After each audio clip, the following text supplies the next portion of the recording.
qui n'a pas arrêté d'alerter depuis le début de cette compétition. Ibou, ñu nuyu la bëgg taataan sa réaction ginnaaw défaite bi nga xamante ne am nañ ko contre la Belgique. Bonjour. Oui, maa ngi leen di nuyu waa Sans Limites yëpp maa ngi nuyu ñi nekk ci plateau bi yëpp di wax ne vraiment tey ku wax ne da nga nelaw ba kontaan rek c'est que vraiment soit t'as pas le sang patriote soit am na nu mu demee parce que vraiment genre défaite yi autant quand tu te dis que équipe bi moo la mën mu dominer la dans tous les compartiments su la dooree da ngay nangu parce que c'est comme ça dans le foot yàlla dañuy gagner comme dañuy perdre mais quand on regarde ce match en fait nga maîtriser ko du début jusqu'à la 85e minute en fait c'est-à-dire que match bi mënoon nañ ko jouer 10 fois Belgique duñu gagner parce qu'en fait maîtriser woon nañ ko sur tous les compartiments c'est-à-dire que moi j'avais retrouvé une équipe bi nga xam ne moom lañ gisoon ci CAN bi Sénégal da doon football ñu mëne ko sax doo tiit te man gisoon naa équipe parce que amoon nañ maîtrise bi que ce soit sur le plan collectif loolu la ñu wane woon mais li ma métti mooy en fait que on se saborde en fait sur 2-3 minutes en fait que tey su ma indi situation bi c'est-à-dire que on n'aurait pas dû en arriver là xam nga Crépin wax na ko loo xam ne ñoom ñoo ko waxal seen bopp ñun tey en tant que journaliste wala supporter peut-être dañuy nekk de l'extérieur pour mën a def benn analyse mais ñoom si seen bopp un joueur de l'intérieur mu wax ko mu ne ils n'ont pas le droit en fait c'est-à-dire que quand tu mènes 2-0 de l'histoire de la Coupe du Monde à la 85e minute amul existé wul ku ñu remonter ba gagner la amul c'est-à-dire que là il aurait fallu que ça tombe sur le Sénégal donc aujourd'hui l'heure est au bilan ñàkk nañ gis nañ lan moo tax ñu ñàkk qu'on se le dise clairement c'est des choix tactiques yu Pape Thiaw def quand l'équipe tourne en fait quand on est dans un bon régime à un moment donné sooy def changement dafa fekk da nga war a apporter quelque chose mais def changement boo xam ne c'est à la limite c'est comme si c'est programmé man je peux comprendre tey aujourd'hui la frustration de certains joueurs tey ku mel ni comment il s'appelle Pape Gueye génn ci réseau yi voilà gis nañ ko tous et sànq déglu naa sama benn confrère Mbaye Sène de D-Sport mu ne avant ça Pape il s'est pris la tête sévèrement avec 2 fédéraux ba ils ont failli en arriver aux mains avant le match donc soo gisee yooyu noonu yëpp c'est-à-dire qu'aujourd'hui on se dit en fait que on a une équipe qu'il faut mais on n'a pas on n'a pas la fédération on n'a pas de dirigeants qui méritent cette équipe parce qu'aujourd'hui sur le plan professionnel am nañ joueurs yoo xam ne ils évoluent au haut niveau mais si derrière en fait on n'a pas l'organisation qu'il faut mooy indi genre frustration yi xaw ma nag lan moo xew honnêtement xamaguma ko mais dinañ ci renseigner d'après notre confrère Mbaye Sène nga xam ne tamit bon on lui donne le bénéfice du doute mu wax loolu mais déjà nan la un joueur war a dem football yi un match aussi décisif ngay tu te prends la tête avec des dirigeants mën na nga xeex ak ñoom on se dise la vérité donc en fait c'est-à-dire que aujourd'hui tey suñu toogee à tête reposée bu ñu def bilan participation équipe nationale sur cette coupe du monde mais en fait quasi ñuy coché yëpp ay échec kese lay nekk en fait c'est-à-dire que aujourd'hui ce qui faisait notre force avant mooy la défense avant publication liste bi foofu le problème bi nekkoon est-ce que dañu war a woo jour bi de waruñu ko woo on se retrouve aujourd'hui sur le premier match amical tu perds 3-0 d'accord ñu waxuñu nga génne beneen génne 2 défenseurs faut pas oublier que ci liste bi 2 défenseurs lañ génne ah pour qu'on se retrouve 26 joueurs aujourd'hui ñu xool on a encaissé 12 buts suñu boolee 3 matchs yu ñu joué contre les États-Unis on a encaissé 12 buts mais de l'histoire du football sénégalais loolu fan la am donc ça veut dire que talon d'Achille bi c'est la défense est-ce qu'on trouve normal que ñu dem ba sunu dernier match on essaie de colmater les brèches naan ok dañuy indi benn milieu de terrain boo xam ne Patrice il a réalisé un match extraordinaire mais tey en fait benn message ngay yónnee qu'en fait parce que t'as ramené 3 wala 4 défenseurs centraux c'est un milieu de terrain qui joue devant eux c'est-à-dire que pour man on avait plus besoin de Patrice à la limite sax ci digg bi mais ba ok certes ñu dem ba ci match bi voilà mais ok dem nañ ba nga xam ne yaa ngi commencé di subir mais c'est un fait de réajustement tactique nous on n'a pas de diplôme d'entraîneur mais quand même on sait lire un match à l'image de tous les Sénégalais tey lan moo tax ñu naan principal fautif bi Pape Thiaw la am na lu tax c'est pas que daf ñu xool rek moom mooy tête de turc bi rek et on s'acharne sur lui parce qu'en fait on a vu que on pouvait gagner ce match on pouvait faire un réajustement tactique pour finir le match tranquillement mais non en fait il y a eu un chamboulement Et le métier encore dans l'histoire, c'est qu'au final, on se fait toiser par l'entraîneur de la Belgique, Rudi Garcia. On a vu ses déclarations, en fait. Maintenant, le métier, en fait, c'est-à-dire comme si il se dit, entre guillemets, voilà, vous les Africains, on sait tous comment vous êtes. Chaque fois, vous lâchez prise. Vous n'avez pas le mental.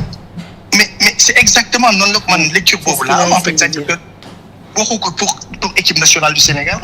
d'accord, à la limite, c'est comme j'ai l'impression que c'est contre tous les Africains, leur discours beau, parce que vous n'avez pas le mental, à la fin, vous avez des organisations, et qu'au final, en fait,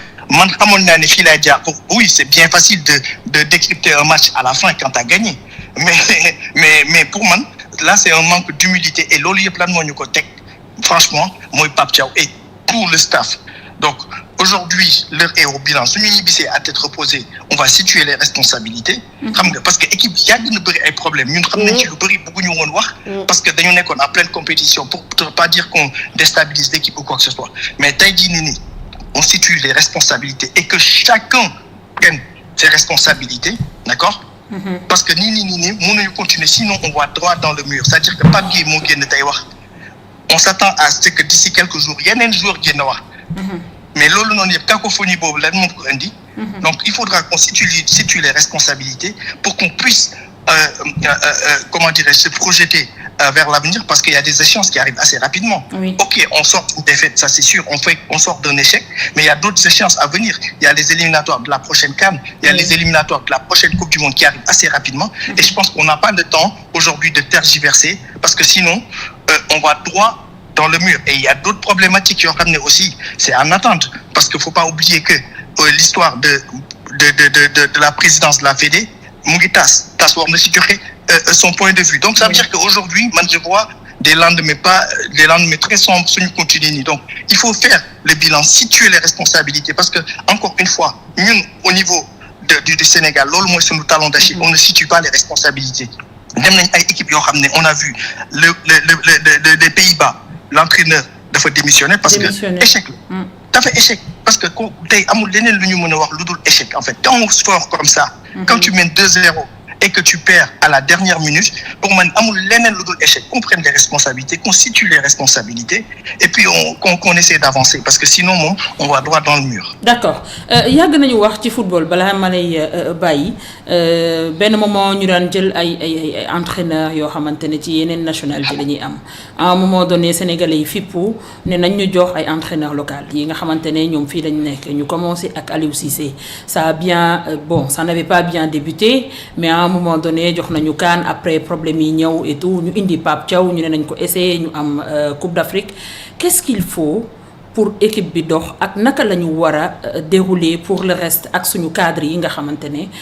souvent ñenn ñi ñom annoncé nañ ni peut-être dinañu bayyi sen dernière coupe du monde modone bi mais naka lañ leen di gérer ba mëna bolé génération bi ñëw ak bi fi nek actuellement et naka lañuy def pour benen entraîneur bi wara ñëw ci équipe nationale du Sénégal. Man déjà pour man si on veut vraiment voir les lendemains meilleurs pour man effectivement style de management bini ça ne correspond pas à l'Union rare moi style management de Pape Thiaw parce qu'à un moment donné aussi ça a été décrié mon management participatif là mais management participatif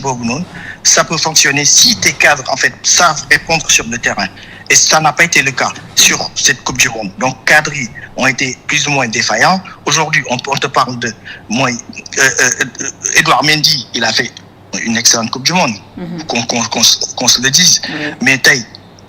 Kalidou Koulibaly, on a vu comment il a été critiqué. On a vu Ganegay par phase, on disait qu'il faut regagner. On a vu un Sadio Mané à l'unanimité. À un moment donné, il fallait qu'il sorte. Mais quand tu n'as pas un entraîneur aussi qui prend ses responsabilités côté pour moi, on retourne meilleure équipe Bini parce qu'on va dans une phase très très très décisive entre une transition entre l'union cadre et Denis Bailly Georges Pleren à la nouvelle génération. Transition bon, ça encore raté. Je pense que des métiers et man pour qui sont pas purement quoi def. Donc moi je vois un entraîneur, ok, on est focus sur nos entraîneurs locaux, mais quand ils savent pas tenir le discours face à cette génération, à un moment donné, bañ am ben complexe du marché. Et moi je vois un entraîneur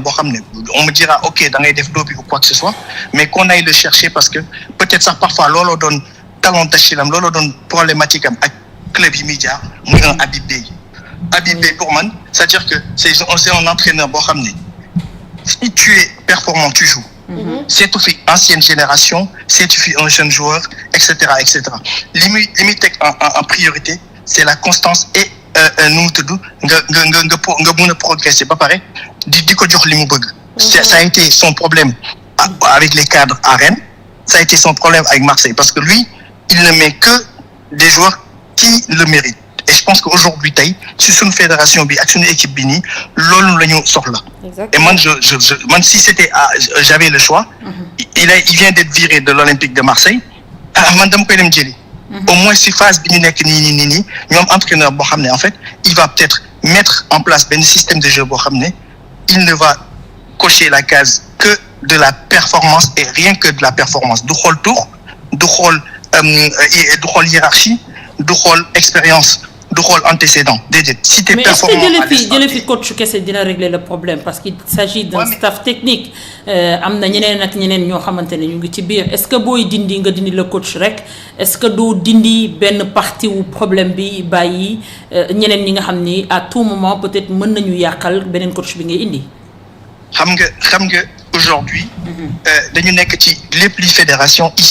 sont nommés en fait mënoo tëb rek nga démettre leen de leur fonction dañoo am benn mandat à moins que ñaanuñu ko te loolu ça va nous plonger dans une crise muy am li camp benn kii ñoom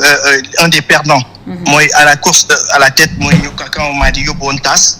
daf ko rejugé bés bu ko jugé ba jox leen peut-être raison donc dañuy dugg ci comité de normalisation. Et là ça nous rappelle en 2009 ce qui s'était passé parce que dañuy jël changer fédéraux yëpp tegaat benn comité et ça peut plonger dans une crise boo xam ne mu ngi noonu pour man aujourd'hui dafa am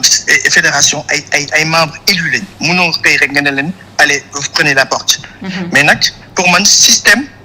bi ñu leen di nommer lañ war a mën a xool aujourd'hui c'est-à-dire qu'on prenne peut-être des gens yi nga xam ne ils sont aguerris de la situation xam nañ nu mu demee yàgg nañ ci football bi et puis ils peuvent nous amener quelque chose et ñoom en fait ñoom ñooy servir le foot et non pas le football di leen servir mais loolu il faudra faire des réformes pour xool en fait nan la ñuy nommer aujourd'hui nos dirigeants nos fédéraux mais tey un entraîneur qui arrive malheureusement quand ça marche pas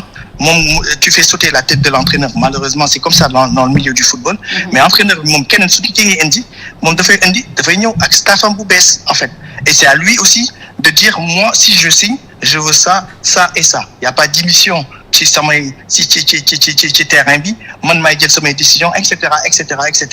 mais pour man yooyu yëpp charte yooyu noonu yëpp pour man dañ koy définir bien à l'avance le fait qu'aujourd'hui c'est que qu'on est pris on connaît tous l'histoire comment on a pris Pape Thiaw aujourd'hui xam nañ ko il est arrivé sur la pointe des pieds c'était pas le profil numéro 1 ñun ñëpp xam nañ ko donc aujourd'hui loolu pour man foofu moo noonu nekkoon problématique bi parce que tout dépend ci entraîneur bi nan lay ñëwee ci équipe bi mënoo ñëw nag après teg ay jalons ba ñëpp xamee la loolu du jour au lendemain t'essaies de changer non Pape Thiaw il est comme ça il restera toujours comme ça je pense que management participatif lay def mais aujourd'hui est-ce qu'on a besoin de ça dans cette équipe nationale je pense que non man loolu laa ko jàppee jël entraîneur boo xam ne dafay ñëw indi staffam boo xam ne de A à Z moom mooy définir la politique moom mooy wax nii laa bëgg a def nii laa bëgg ñu jouer et cetera et du am benn émission ci de la part de que ça soit les fédéraux je ne dis pas que loolu am de mais au moins quelqu'un qui tient la barque et qui peut taxaw wax joueurs yi li mu leen di wax les yeux dans les yeux et que du am leneen beneen influence extérieure bi nga xam ne dina ko mën a permettre muy def ay choix ou pas et je pense qu'aujourd'hui man tey si j'avais encore le choix man de dama koy dem jëli parce que il est libre il peut tenir tête à entre guillemets certains joueurs il peut s'entêter dans ses idées que ça plaise ou non mais au moins ce qu'on peut lui reconnaître mooy gëmuma ne dinañ toog naan joueur bi nekkul en forme dafa waroon jouer déedéet il mettra que les joueurs qui sont en forme et qui méritent de jouer. D'accord balaa balay bàyyi juste dafa am question nga ni Lamine Camara ak Pape Matar Sarr démb seen dugg si peut-être juraluñu lu bari sànq yaa ngi koy wax ci changement yi mais ñoom it il faut que ñu xam seen avenir ci équipe nationale lan la. Ouais, mais bien sûr en fait c'est-à-dire que pour man gis nga ay Lamine ak muy Pape Matar Sarr muy jeune génération bi nii en fait dañu war a jàng ci peut-être leurs prédécesseurs en fait. C'est-à-dire que aujourd'hui bañ a nekk dans ce sentiment de suffisance. man loolu laa jàpp si joueurs yooyu noonu muy Lamine ak yooyu c'est-à-dire que je pense que dañoo nekk ci suffisance. Et aujourd'hui c'est des joueurs immensément talentueux. Que ça soit Lamine Camara aujourd'hui c'est pas pour rien que il y a énormément de clubs qui veulent le recruter. Il y a un Pape Matar Sarr qui sur mon point de vue là a un peu stagné bi mu eggee à Tottenham ba léegi et alors qu'ils auraient dû dépasser le stade boobu noonu. Et malheureusement loolu moom moo répercuté wu ci équipe bi. En fait ces joueurs ils auraient dû c'est pas des novices. Que ça soit Lamine Camara que ça soit Pape Matar Sarr même si nga jël ci un Bamba Dieng wala yeneen joueurs en fait c'est pas des novices. ñoom dañu waroon jël les rênes de cette équipe nationale du Sénégal. C'est-à-dire que quand tu es titulaire yow nga mën a wane ne ok je suis titulaire parce que en fait j'ai les compétences pour tenir cette équipe nationale du Sénégal. Mais aujourd'hui on se pose juste 2 secondes on se dit que s'il y a certains cadres qu'on décrit qu'on dit que voilà dañu war a dem à la retraite ñooñu si demee mais kan mooy porter équipe bi en fait. kan mooy porter équipe bi. Moi, c'est ça qui me fait mal. Aujourd'hui, on en entendait beaucoup plus de Lamine Camara. C'est-à-dire que les performances qu'il nous montre à Monaco, chaque saison, l'on a réitéré c'est l'équipe nationale. Donc, on me diront que peut-être que c'est pas les mêmes conditions, c'est pas les mêmes joueurs. Mais quand tu es professionnel, tu t'adaptes à toute situation. Et je pense que c'est ça qui doit être la clé des grands joueurs. Les grands joueurs, situation pour les Ndiogu, ils s'adaptent, que ça soit à leur poste ou bien que benen poste. Mais aujourd'hui, le fait est que malheureusement que joueurs yi ngeen wax noonu on reste sur notre faim on reste énormément sur notre faim parce que potentiel bi ñuy xaar si ñoom gisuñu ko mais temps de jeu bi est-ce que manqué wul ku ci mel ni Assane Diao par exemple est-ce que bu jógee fii sax du regretter choix am bi mu def sur le Sénégal parce que Espagne daf ko doon xëccoo ak ñun mu choisir Sénégal lan la mën a def ci mental joueur bi ci 7 minutes de jeu ci koo xam ne peut-être soxla woon nañ apport am sur le terrain. Après ça c'est des choix yu nga xam ne man comme je dis souvent man en général du ma bëgg trop di appesantir aussi yenn kii parce que on ne sait pas ce que ça vaut aux entraînements man am na benn joueur boo xam ne peut-être je dirais pas son nom tey à l'antenne nii mais on m'a dit qu'il est un peu à la ramasse aux entraînements donc tey su dee peut-être da ngay gis ne il est dafa traîner peut-être ay blessures wala peut-être mentalement il n'est pas présent je sais pas je pourrais pas donner d'explication mais tey suñu toogee dine par exemple dugaluñ ko wala amul temps de jeu ci CAN bi peut-être de l'extérieur di nga ne mais kii daf ko war a dugal et tout mais quand tu vois aux entraînements peut-être dans la vie de tous les jours lii muy peut-être produire tu te dis ok peut-être à juste titre mais l'un dans l'autre pour man warul nekk raison tey que benn joueur di regretter son choix que ça soit les Assane Diao que ça soit les Ibrahima il reste encore des joueurs très très très jeunes et je pense que l'avenir ce sera avec eux mais à condition effectivement en fait qu'on les associe dans ce plan de sortie de crise entre guillemets parce que tey joueurs yooyu noonu ils sont appelés à tenir cette équipe nationale du Sénégal. Je rappelle encore ils sont relativement jeunes ils ont 19-20 ans ce n'est pas que si Coupe du Monde bi t'as pas brillé que tu vas peut-être avoir le moral en berne et te dire que non je regrette non pour man loolu bokkul ci mindset d'un footballeur d'un quelqu'un qui veut vraiment aller de l'avant c'est-à-dire que pour man qu'ils regardent l'avenir devant eux c'est-à-dire que ils ont 20 ans ils peuvent encore jouer 3-4 Coupes du Monde quand même tu vois donc je pense que nañu wàcce waat peut-être tension yi ñoom suñu ñibbee seen club dinañ réfléchir aussi ak seen avenir bien évidemment moo tax man la doon wax tout à l'heure ma ne la je ne vois pas l'avenir avec Pape Thiaw man je préfère un coach qui dina xool de performance yi kii moo performant mu dugal ko en club après